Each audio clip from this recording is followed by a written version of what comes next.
Hi again, and welcome back to AdTech Trends.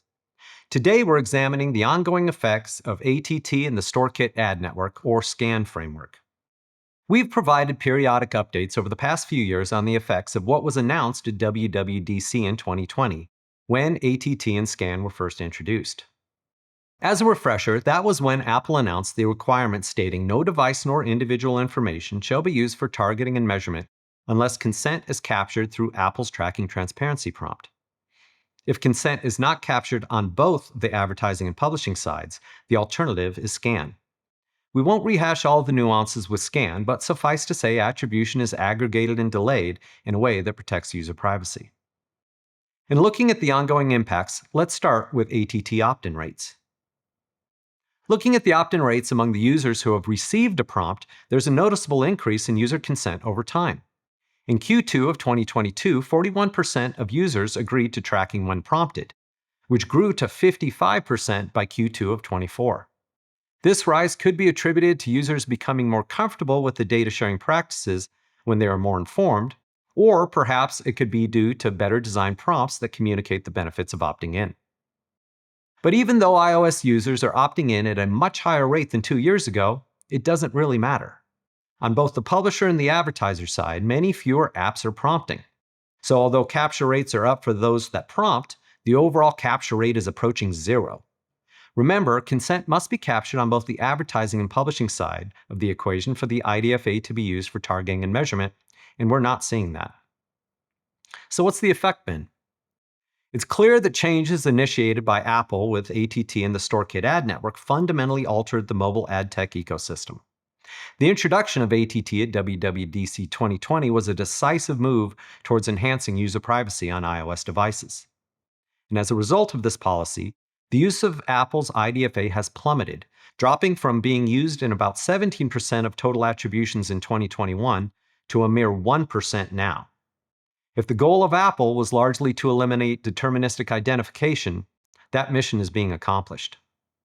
And what was a lengthy downturn in 21 to 22 in self-attributing networks, or SANs, like Facebook, Twitter, Snapchat, and TikTok, has largely normalized to about 12% of total attributions currently. These platforms, which once dominated the market, now represent only 10% of total iOS attributions, down from nearly 50%. And with the advent of SKAN, Apple search ads initially surged from 11% of total attributions in 2021 to a high of 32% in mid-2022. Apple search ads attributions have now decreased back to 21 levels as a percent of total.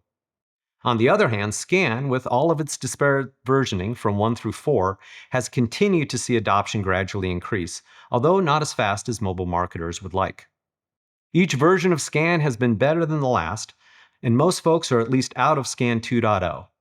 We've even seen an uptick in the most recent quarter due to publishers finally leaning into 4.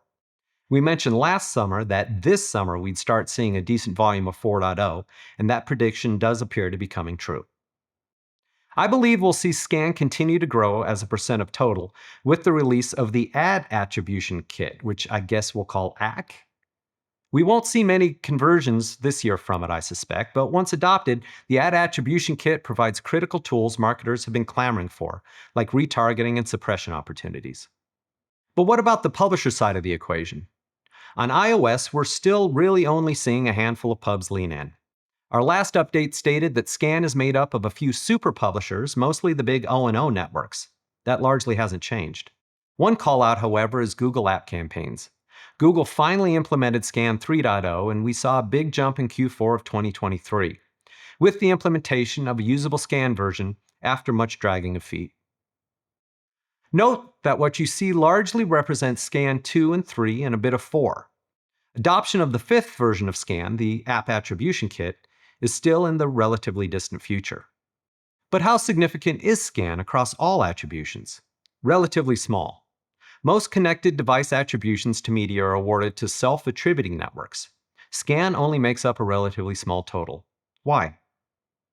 Because Android accounts for roughly 75% of worldwide device usage. And when we look worldwide, most mobile marketing activity takes place on an Android device with an ad served by the Google ad network.